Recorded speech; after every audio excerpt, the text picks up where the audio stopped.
Hi everyone. ఈరోజు ఏపీడిఎస్సికి సంబంధించి news పేపర్లో వచ్చిన ఆర్టికల్స్ అన్నిటి గురించి ఇప్పుడు చెప్పబోతున్నాను ఈ వీడియోలో. అయితే ఫస్ట్ ఆర్టికల్ ఏంటంటే ఈనాడులో వచ్చింది. మనకి మెగా డిఎస్సికి సంబంధించి ఏదైతే సెలక్షన్ లిస్ట్ ఉందో దాని గురించి వాయిదా గురించి ఈ ఆర్టికల్లో మెన్షన్ చేస్తున్నారు. యాక్చువల్గా మనకి సోమవారం రావాలి.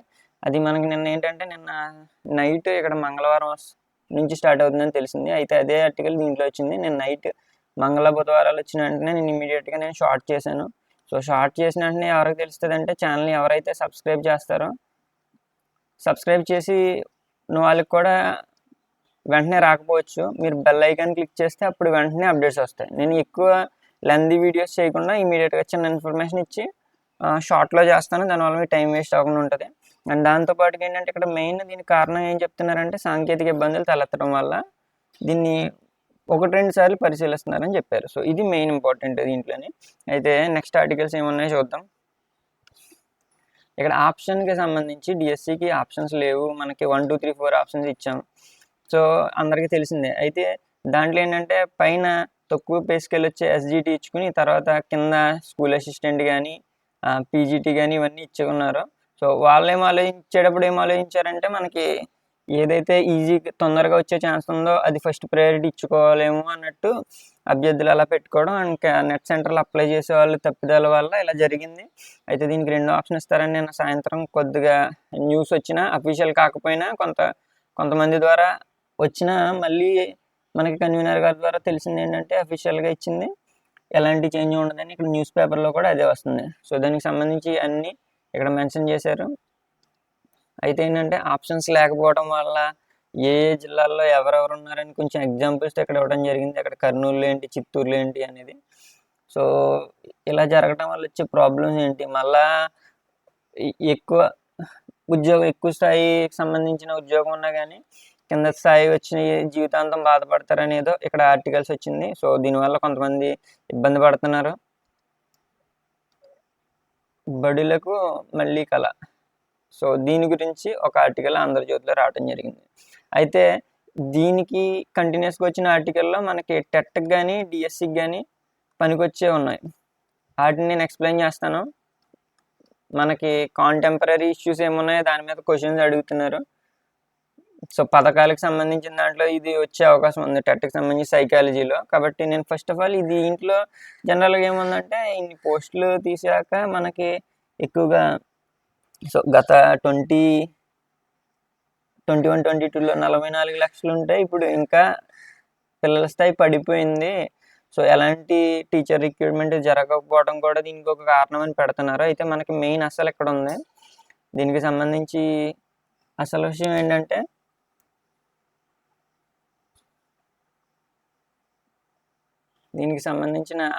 ఏంటంటే ఇప్పుడు ఇక్కడ చూడండి, మనకి దీంట్లో పనికొచ్చేది ఏంటంటే మెయిన్ మనకి దీంట్లో ఇచ్చింది బడులకు మళ్ళీ కళ. అయితే ఇక్కడ మనకు పనికొచ్చేది ఏంటంటే ఇక్కడ చూడండి, రేపటి నుంచి సర్టిఫికెట్ల పరిశీలన.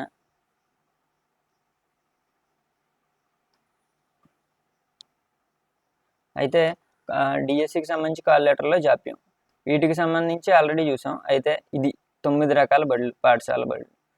9 రకాల పాఠశాలలు ఏమున్నాయనేది తొందరలో మనకి ఏదైనా టెట్ ఉన్నా దీనికి సంబంధించిన అవగాహన వస్తుంది. అలాగే ఇప్పుడు కాబోయే టీచర్లుగా మనకు కూడా ఇది యూజ్ అవుతుంది. ఫస్ట్ ఏంటంటే ప్రీ ప్రైమరీ. జనరల్గా ఇది అందరికీ తెలిసిందే. ప్రీ ప్రైమరీ 1 మనకి ఏంటంటే ఫస్ట్ది దీన్ని శాటిలైట్ ఫౌండేషన్ స్కూల్ అన్నారు. Satellite foundation school. దీంట్లో ప్రీ ప్రైమరీ 1, ప్రీ ప్రైమరీ 2 ఉన్నాయి. అలాగే నెక్స్ట్ ఫౌండేషన్ స్కూల్ అని పెట్టారు కిందది. దాంట్లో ప్రైమరీ 1, ప్రీ ప్రైమరీ 2, దాంతోపాటు 1-2 తరగతులు ఉన్నాయి. అంటే ఇప్పుడు ప్రజెంట్ ఎలా ఉందో అలా అనమాట. తర్వాత బేసిక్ ప్రైమరీ స్కూల్ అని పెట్టారు. Basic primary school. దీంట్లో బేసిక్ ప్రైమరీలో ప్రీ ప్రైమరీ 1, ప్రీ ప్రైమరీ 2, 1 నుంచి 5 దాకా. మోడల్ ప్రైమరీ స్కూల్స్ అని అన్నారు. సో దీంట్లో ప్రీ ప్రైమరీ 1, ప్రీ ప్రైమరీ 2, 1 నుంచి 5 తరగతులు. సో చివరికి తెలిసిన విషయం ఏంటంటే ప్రతి ప్రాథమిక పాఠశాలలో ప్రీ ప్రైమరీ 1, ప్రీ ప్రైమరీ 2 ఉన్నాయి. అయితే ప్రాథమికోన్నత పాఠశాల అని చెప్పి దాంట్లో ప్రీ ప్రైమరీ 1, ప్రీ ప్రైమరీ 2, 1 నుంచి 8 తరగతులు ఇచ్చారు. అలాగే ఉన్నత పాఠశాలలు అని చెప్పి 6 నుంచి 10 తరగతులు ఇచ్చారు. తర్వాత ఉన్నత పాఠశాలలో 1 నుంచి 10 తరగతులు. తర్వాత ఉన్నత పాఠశాల ప్లస్ అని ఇవ్వడం జరిగింది. ఉన్నత పాఠశాల ప్లస్లో 6 నుంచి 12th దాకా ఇవ్వడం జరిగింది. ఎప్పుడైతే 40 మంది విద్యార్థులు దాటిన స్కూల్స్ ఉన్నాయో అక్కడ మోడల్ ప్రైమరీ స్కూల్ అని ప్రతి తరగతికి ఒక టీచర్ని ఇచ్చారు. సో ఇవన్నిటి గురించి మనకి ఫ్యూచర్లో రాబోతుంది. మొత్తం ఎన్ని రకాల బడులు ఉన్నాయంటే 9 రకాలు ఉన్నాయి. ఆ 9 రకాల గురించి ఈరోజు మనకి న్యూస్ పేపర్లో ఇవ్వడం జరిగింది. అయితే దీని తర్వాత జీవో నెంబర్ 117 రద్దు గురించి ఇచ్చింది. సో ఇది కూడా మనకి తెలుసుకోవాల్సిన అవసరం ఉంది. జీవో నెంబర్ 117 ఏంటనేది చాలామందికి తెలుసు, బట్ అది తెలియకపోతే ఒకసారి చూడండి. యాక్చువల్గా మనకి కొన్ని ఫేవరబుల్గా ఉన్నాయి ఒకలా రాస్తాయి, అగెన్స్ట్గా ఉన్నాయి ఒకలాగా రాస్తాయి. బట్ మనకి ఏంటంటే మెయిన్ తెలుసుకోవాల్సిన విషయం ఏంటని చూసుకోవాలి. అయితే రోడ్డు జీవో నెంబర్ 117 తీసుకొచ్చిన పాఠశాల విద్యాశాఖ అస్తవ్యస్తం చేసింది. ఉపాధ్యాయులు జీవో మాకొద్దని రోడ్డు ఎక్కే స్థాయిలో ఆ జీవోపై ప్రభుత్వ విద్యపై ప్రతికూల ప్రభావం చూపింది. టీచర్లు బోధనా సమయాన్ని అమాంతం పెంచేసి గుక్కు తిప్పుకోకుండా చేశారు. సో దీనికి సంబంధించి తెలియజేస్తుంది ఏంటంటే జీవో నెంబర్ 117 చేయడం వల్ల మనకి పాఠశాలలో 3 నుంచి 5 తరగతులని ఉన్నత పాఠశాలలో విలీనం చేయడం వల్ల మనకి ఖచ్చితంగా పోస్టులు తగ్గాయని చెప్పొచ్చు. సో ఇలా చేయడం వల్ల ఏంటంటే పాఠశాలలో ఉన్నత పాఠశాలలో ఒత్తిడి పెరిగింది, అలాగే ప్రైమరీ స్కూల్స్ మీద ఇక్కడ ఎఫెక్ట్ పడింది ఖచ్చితంగా. సో దీన్ని ఈ కూటమి గవర్నమెంట్ ముందు ఏదైతే హామీ ఇచ్చిందో దాని ప్రకారం రద్దు చేయడం కూడా జరిగింది. సో దానికి ప్రత్యామ్నాయంగా ఏ జీవో వచ్చింది ఇది కూడా మనం తెలుసుకోవాలి. జీవో నెంబర్ 21 వచ్చింది. అయితే వారానికి మళ్ళీ దీంట్లో ఇంకేమేమి ఉన్నాయి యాజ్ ఎ టీచర్గా మీరు తెలుసుకోవాలి. టీచర్ అలా బోధనా సమయాన్ని వారానికి 32 పీరియడ్లకు తగ్గించింది. ఉన్నత పాఠశాల సెక్షన్లకు విద్యార్థుల సంఖ్యను 53 నుంచి 49కి తగ్గించింది.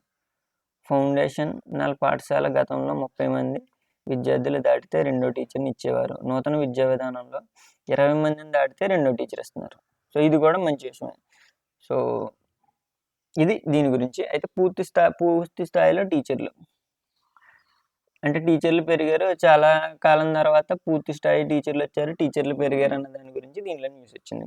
సో మీకు నేను చెప్పబోయేది ఏంటంటే ఫైనల్గా ఏ విషయం గురించి అయినా డిఎస్సికి సంబంధించి నేను ఇమీడియట్గా అప్డేట్ షార్ట్స్ ద్వారా ఇస్తాను. ఒకవేళ అవసరం అయ్యింది మీకు మీ టైం వేస్ట్ చేయకుండా ఖచ్చితంగా తెలియాలంటే షార్ట్గా నేను ఒక వీడియో చేస్తాను. సో తెలిసిన వెంటనే ఫేక్ వీడియోస్ ఉండవు, అలాగే ఫేక్ ఇష్యూస్ ఉండవు. సో రెండో విషయం ఏంటంటే మీకు డిఎస్సికి సంబంధించి ఏదైనా ఫర్దర్గా అప్డేట్స్ కావాలన్నా గైడెన్స్ కావాలన్నా నేను కూడా ఇదే డిఎస్సిలో జాబ్ క్రాక్ చేశాను కాబట్టి మీకు అవసరమైతే సజెషన్స్ నేను ఇస్తాను. నేను ఎలాంటి కోచింగ్ ఏమీ తీసుకోలేదు, ఇంటి దగ్గర ఉండి జాబ్ చేసుకుంటూ పార్ట్ టైం చేసుకుంటూ నేను చదివాను కాబట్టి మీకు కూడా హెల్ప్ అవుతుందని అనుకుంటున్నాను. So thank you for watching.